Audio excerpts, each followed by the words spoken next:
do whatever I do, I put all my trust in God. Obafe gwe tuyita Katonda mu lulimi Oluganda. Olwaleero ekindeese ensonga ze mumanyidde ddala nga mwe muli eyaka video akaliikinze aka audio akaliikinze era ne kavaamu attention eyatuuse ku sseeri. Nandibadde eyo ensonga emu. Ensonga eyokubiri be bantu mikwano gyange abadde bancontacting ab'enjawulo nga baŋŋamba ekigambo kimu nti sirika.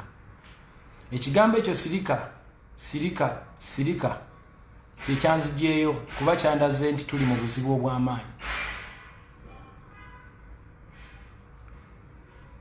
Ensonga endala kwe kubanga nnyinnyonnyola abantu who I am, nzaani era nnyimiridde ku ki mu bulamu bw'ensi eno. Ze ensonga ezo nga ssatu. Esooka ka video ka audio akaliikinze, eyokubiri abantu abaŋŋamba sirika asirise teyejjusa.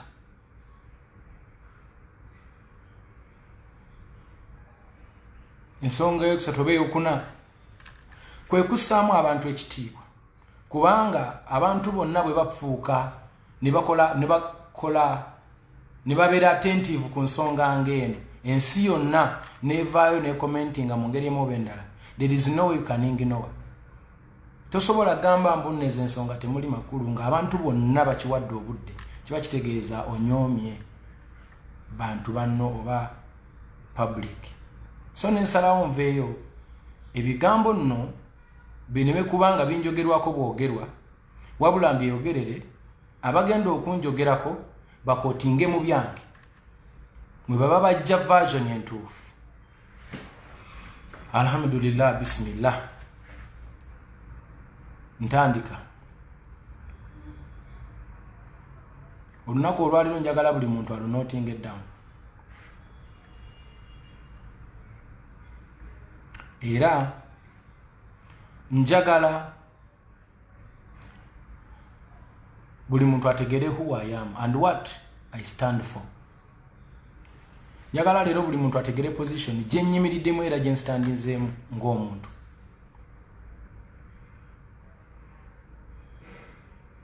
Ngenda kutandika n'emikwano gyange, baganda bange mwenna abanjagalidde ebbanga, abampagiridde ebbanga, manfudde kyendi nange oluusi ne mbaako benfuula kye bali.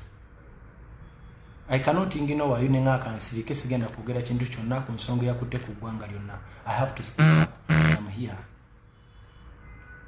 So banange kantandike ne nsonga ya ka voice note akagenze nga kasaturating nga bantu bonna nikagenda viral. Nja kusanyuka nnyo senga muba bakkakkamu ne mumpulirizaako, then oluvannyuma ne munnyombesa oba ne mumpabula. Mbadde nsaba buli omu akkakkanye obusungu bwe, abanyivu mukakkanye emotions nga nange bwe nakkakkanye mumpulirizeeko. Please listen to me. Bwe munaamala okumpuliriza, then abasasulwa okuvuma musobola okugenda mu maaso, naye n'abo ababadde bakwatiddwako ne muyomba oba ne muvuma olwakuba nti no mwanyiize, mwate nsaba mubeere bakulu nnyo mu nsonga eno kuba njagala mukwate ne peeni. Mwogere, muwandike ensonga ze ŋŋenda okwogera. Bwe mba nkozeemu ensobi, napositinze ne mpita abantu abali intellectual oba abantu abakkakkamu mu mitima oba abantu abategeevu. Njagala okuwabulwa, njagala okukyusa ensonga y'okubeera nga tutambuza omutima oguyomba, ogwevuma, ogulwana. Tudde mu intellectual tusobole okuba nga we can challenge each other intellectually ng'abantu abategeevu era abaagaliza Uganda ebirungi. Nze mu Uganda muno bwe nazaalibwamu nyina ensonga. Mukama Katonda yalina ensonga lwaki saazaalibwa Zambia oba Malawi oba Tanzania nenzaalibwa Uganda Masaka, nsobole okugatta ku Buganda ne Masaka ne Uganda okutwaliza awamu. Era ensonga lwaki ndi kyendi, because I know where I came from and that's where I'm gonna go after all this. gye balinziika. Ngenda kwogera ebigambo bino nga sitidde nga neesigama ku ddaala ery'obusiraamu obutabuswaza. Ngenda kwogera mazima meereere. Ikurani ndiwa. Nazaalibwa kuwongera ku Uganda, saazaalibwa kutoola ku Uganda. Nkiddamu omulundi ogwokubiri. Nazaalibwa nyongere ku Uganda, saazaalibwa kutoola ku Uganda. Ntandika ne ka voice note. Omusajja yaliikinga voice note eyo. Atera nnyo okunkubira. Ne tunyumya ku busiraamu kuba musiraamu. Ne tunyumya ne ku politics kubanga ffenna tuli bakulembeze nze naawe alaba. Buli omu mukulembeze mu ngeri ye. Osobola okuba nga okulembera famire yo, ne bw'oba tolina famire osobola okuba nga okulembera obulamu obwo. So ffenna tuli bakulembeze mu biti byaffe. So tunyumya nnyo ku bukulembeze, naye bw'oba onyumya ku bukulembeze oluusi politics agiramu. So tolina bw'oyinza kumwewala. Era tulina emboozi ezitugatta ne bannange bangi nnyo ab'enjawulo okuva mu bibiina eby'enjawulo. Nze nnyina mikwano gyange okuva mu buli kibiina ky'ebyobufuzi mu Uganda wano. Ate era nnyina mikwano gyange okuva mu independent. Abali independent with independent mind. Because I believe in freedom of speech. Tunyumya n'omusajja emirundi mingi ku bintu eby'enjawulo. Sometimes we disagree, and I think most of the times we disagree, but we remain friends. Kuba ffenna tuli basiraamu. And we believe in Allah subhanahu wa ta'ala. And we believe in God. Same as to other many people.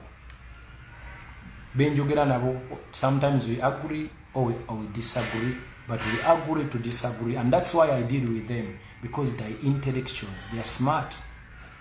Bamanyo nti n'obuntu n'omuntu. Voice note yoyo yagenda okujja nga ndi frustrated. Nga nyina ennaku ku mutima. Nga nyina obusungu bungi. Nze Mukama yantonda nga ndi short tempered. Obusungu bwange bujja mangu, ate obusungu bwange bugenda mangu. And I forgive so quickly. So, yagenda okunkubira nga nyina byendabye, bwe nsinzira ku bizze binkolebwa, mbutuufu navaako Bobi Wine. Nenga y'omu ku bantu badayadi ba Bobi Wine nga nange bwendi. Nga nange bwendi.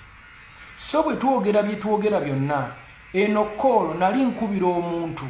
I was calling someone. I was talking to a friend about our friend that we all love and support. Bobi Wine Kyagulanyi Ssentamu.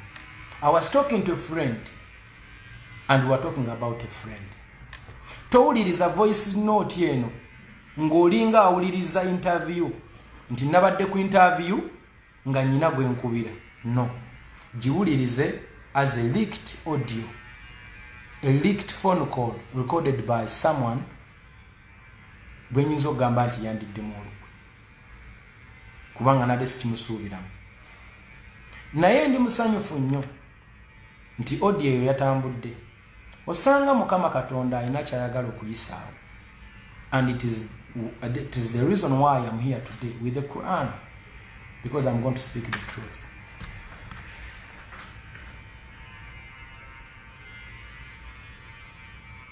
I really do respect Bobi Wine. Era naye akimanyi. Njagala nnyo Bobi Wine. Era naye akimanyi. Mu 2007 bwe nali ngendo okuyingira local karaoke competition ezateekebwa Straka Mwezi ne Rwamit Miles. Mu bayimbi bonna abajjudde Uganda, nakwata n'engenda n'engula teepu ya Bobi Wine wendi. Nenkwata oluyimba lwe nagenda n'ennyimba mu competition. Mukama yannyamba. Bobi Wine najja. Narunda Bobi Wine okulaba nga mujjako at least autograph era nagifuna. That's how much I love this person. Njagala nnyo Bobi Wine. I'm a big fan. And is my source of inspiration because he's a ghetto youth. Fabana be mu ghetto tutunulira nnyo yasitusa okuva mu ghetto.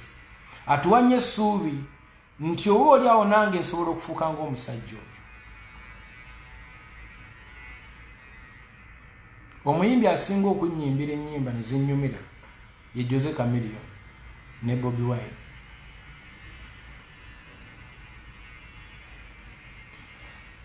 N'abalala banyimbira ne zinnyumira nnyo, but sometimes tuli bantu abalina choices. Olumu tutwagala abantu not because nti bayimba nnyo baki olwa story zaabwe, olumu ne tubaagala olw'empisa zaabwe, olumu ne tubaagala olw'ebigambo byabwe.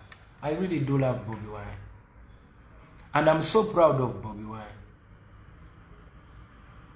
But I'm so disappointed and I feel betrayed.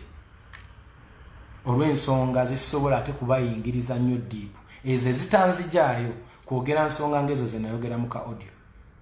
I cannot disrespect Bobi Wine. But Bobi Wine njogera naye nga muganda wange, njogera naye nga nze omuwagizi we, era ne njogera naye nga mukwano gwange. Mweyo audio nali njogera ku Bobi Wine omuyimbi aganya okuwa ekitiibwa bayimbi banne ekimala, aganya okurecognizinga bayimbi banne mu biti byabwe mwe bagwa. That's what I was talking about, and I was frustrated because I'm a victim. Kati buli muntu ali eyanvuma, njagala oddeyo owulirize audio eyo, ebigambo bye nayogera nga bw'obiwandiika wansi, bw'omala okubiwandiika obyanalyzing ojjompa bule intellectually. Don't be part of these hooligans who are paid to just make noise and make Uganda a bad place. Beera kwomu ku bantu abalungi abaliwo okwongera ku Uganda, siso okugitoolako. Nze bwe nali ntandika okuyimba ennyimba nga zirwanirira Bobi Wine ne Uganda, gye ndowooza nti obwenkanya butono mu mitendera egimu. Teri yandagira ne Bobi Wine teyandagirako, wabula nakwatibwako ng'omuntu nensobola okufulumya obubaka obwo. Era njagala okubategeeza nti eyo yendowooza yange gye muwulira mu nnyimba. Naye ndi musanyufu nti Mukama yambulesinga n'omutwe guno. I agree to disagree. Sirina buzibu bwonna na Bobi Wine, but I was complaining ng'omuntu alumwa nti lwaki sifuna bwenkanya, oba lwaki abayimbi bano mu biti byabwe tebasobola kuweebwa recognition emala ebaweesa kitiibwa, lwaki banafuyizibwa ng'ate tebasaana ekyo. That's what I was talking about. Engeri gye ndi short tempered nayiseewoko wennyina okukoma nenjogera oluusi ndowooza ebigambo ebyakanza eggwanga, naye ekyo tekijjaawo nti nabadde njogera ku muntu gwe njagala. And I'm proud of him, I'm proud of his movement, I'm proud of what he has done. At the same time, nsaba okubannyonnyola nti olutalo luno mmwe lwe muwulya n'obulumi bwennyina ku mutima tebwavudde leero. Abagoberezi bange abazze bangoberera ebbanga eddene mumanyi bulungi nnyo olutalo luno gye luvudde, lugenda almost mu mwaka, ng'abantu bano banteeka ku pressure every day. Come and use your voice, come and use your voice. Ne banvuma ne bampita kino ne bampita kiri ne bampemula every day. Bw'oba olowooza nnimba, njagala mugende ku posti zange zemposting every day. Bwe kutabaako bantu banvuma nga wadde audio tennafuluma, ng'oyo sinze, muddeyo wansi mukebere, kuba nkimanyi tebasobola zideditinga ne bazimalako. Nyina ekibuuzo, mwali mupuliddeko nga nfiisa obukulembeze bwa Bobi Wine?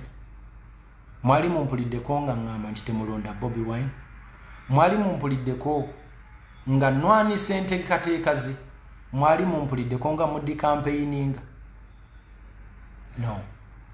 Naye there is something behind all that, and that's what I was complaining about.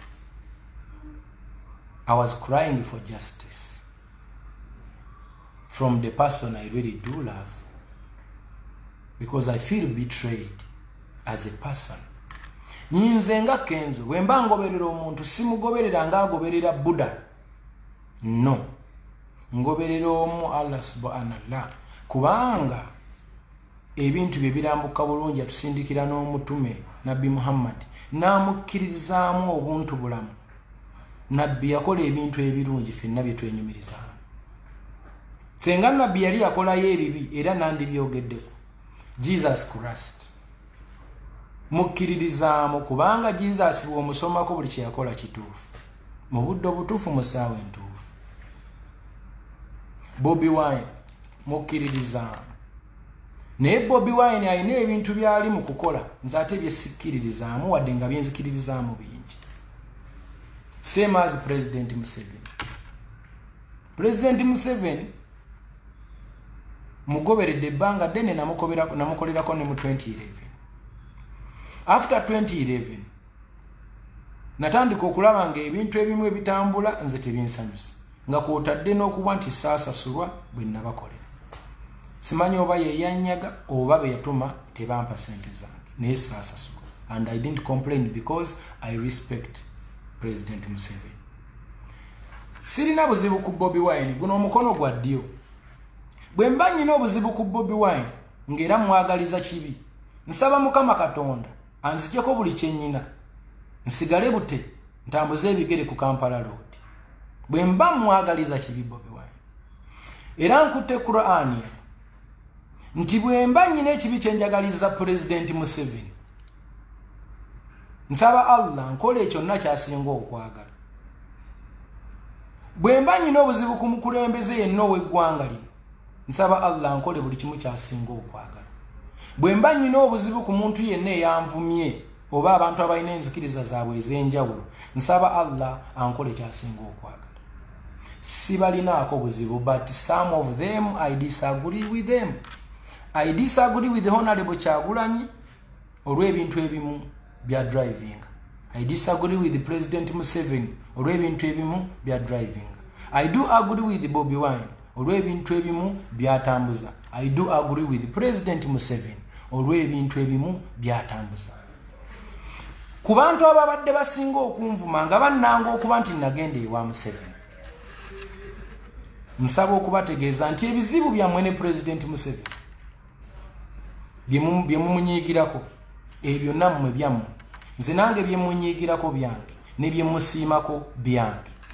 Era nnyina eddembe erinzikiriza okubyexpressinga mu bitundu bibiri, okumugamba nti kino kirungi n'okumugamba nti kino kibi. Nze ng'omuntu sirina gwe nsalirawo, sirina gwe nfoosinga, sirina gwe nnemeresa, sirina gwe nnwanisa, but I'm fighting for freedom, for my peace. Omuntu yenna ngamba mbu lwaki wakyalira Museveni oba oli mukunzigulako lutalo kibanga bw'ongamba nti lwaki oyagala nnyo Bobi Wine, lwaki oyagala nnyo Besigye, lwaki oyagala nnyo Mugisha Muntu, lwaki oyagala nnyo Erias Lukwago, lwaki wenyumiriza nnyo mu Nambooze, ate lwaki oyagala nnyo Amelia Kyambadde, oba lwaki oyagala nnyo Geno Katumba Wamala. Kubanga bakulembeze abakwatiridde Uganda eno gye nsobodde okugaggawalira mu munansonyiwa, siri mugagga nnyo naye ate siri bubi, kubanga mu nsi eno kasita ofuna abaana n'ofuna ettaka n'amayumba n'ofuna emmotoka oba olinako wootuuse, ebyo nno tebyandibadde bikulu kubanja kubireka, naye kasita oba n'obulamu, obulamu kyabugagga. Yensonga lwaki mpa President Museveni credit, kubanga ebbanga lyonna lyembedde mu nsi namusanga afuga tanzitangako ate neerwanyeeko nembaako byonna byenfuna.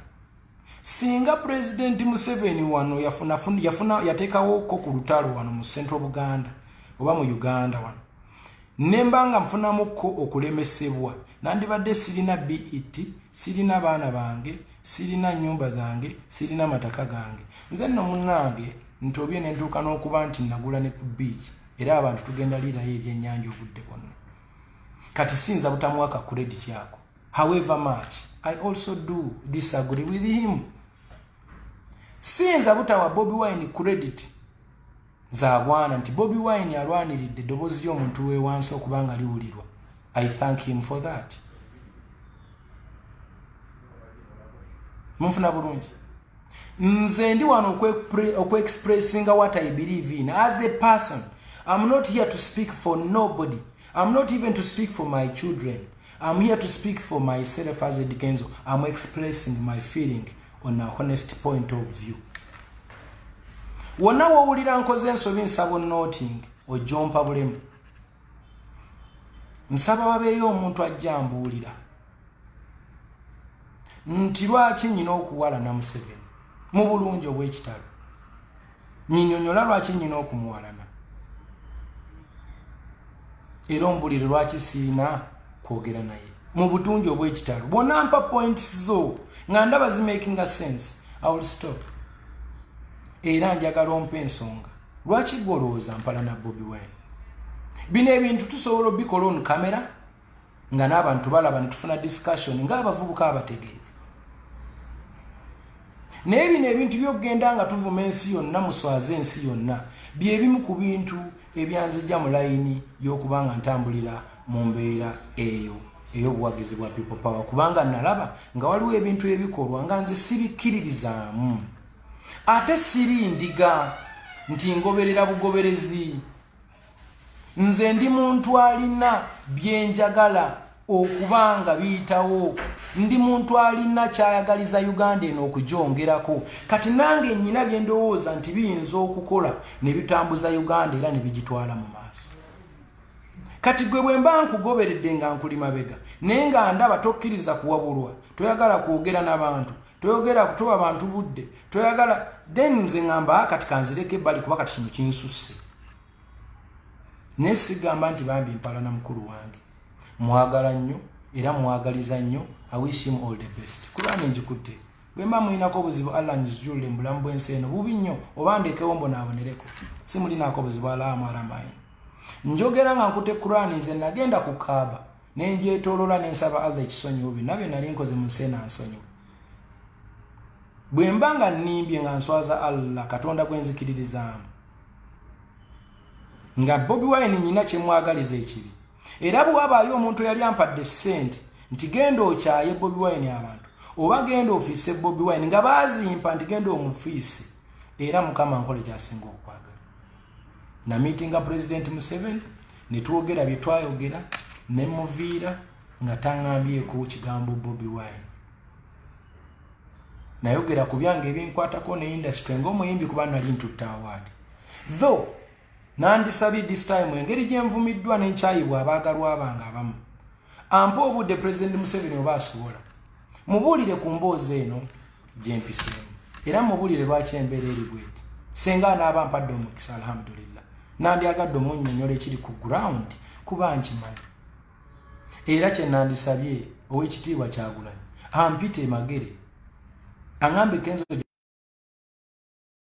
tusobole okulaga ekifaananyi abantu mmwe abali eyo nti ensi terina kulwanagana bulwanaganya wabula okuteeseganya ate ekyo ekisinga obukulu.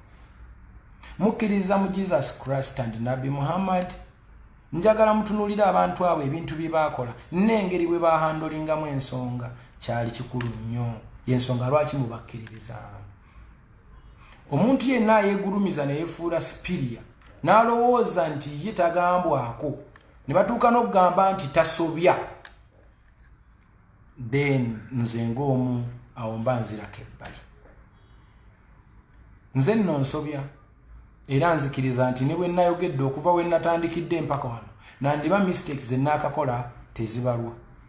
Naye nsaba abantu abali eyo abatuufu abawuliriza nga baloola byenjogera bimakinga sense naye nga tebakkiriziganya nabyo. Nsaba mujje tu ajuinge intellectual as intellectuals, as smart people, people who are patriotic, people who wish good for the country. Tuogere ku bintu bino munyambe nange mbayambe tusobole okufuna solution. Naye tuli mu kuyomba, tuli mu kulwana, tuli mu kuwemula, tuli mu kuswaza ensi Abaganda muswaza Obuganda nga tetulina solution. We are just fighting. What are we fighting for? This is not even fighting for freedom, because if you don't have freedom of speech, then you don't have freedom. You have to let me speak my heart out. and then nombulira chokola. After letting me open my mind, my mouth and my heart, and I express what I feel from the bottom of my heart, in that you can advise. But when you stop me from talking, you want to know what I'm thinking, and you are driving me to the wrong road. Oyagala kumbuza. Mukiriza abantu baveyo boogere kye balowooza nti kye balina okwogera. Then mujje mubawabule oba mu interakitinge bulungi tusobole okufunira eggwanga lino solution. Kubanga ffenna tukkirize, it is a mess right now. It is a mess.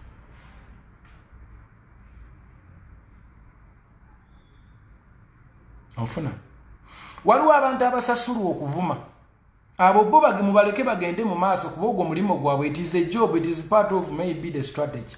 But I'm talking to the intellectuals, lawyers, young educated people from Makerere and different universities. You guys come out and speak up. Come and give your view. Don't keep quiet. Don't let the country fall just like this because you fear to be abused.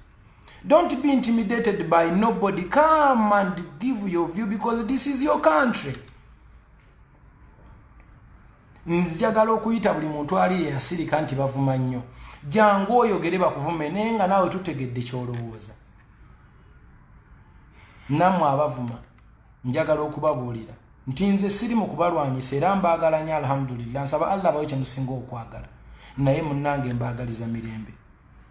Era whatever I'm doing and whatever I'm going to do, I'm doing it for the best of our country. And I believe I have done something. Ntadeke tofali ku dunia ya tweno ku lukalu Uganda.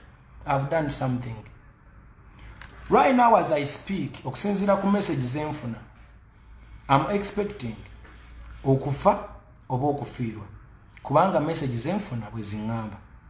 Era nsuubira okufa oba okufiirwa. But I will die peaceful, alhamdulillah, because I've spoken and I feel nti I'm relieved now. Ense manyi bwe mpulira ne kyembadde mfeeling and I'm very okay. So nsaba tukkirize mulekera abantu eddembe lyabwe ery'okwogera. Muleke abantu boogere ebibaluma, eggwanga libitegeere, abatukulembera basobole obizolovinga. Saayogeddeko ku bukulembeze bwa mukulu Kyagulanyi. Nabadde njogera ku Kyagulanyi politician, musician, not a politician. Nga ngamba lwaki omuntu ono omuyimbi asobola oyisa bw'ati bayimbi banne ng'ate yalina okubawa platform. Nnyo naye tekitegeeza mbu siyinza kumunenyaako senga mba ndaba ng'alina waalage watali watuufu. Sina kumunenya but commenting. Nga nammwe bwe muli mu kukomentinga views zammwe ne respecting.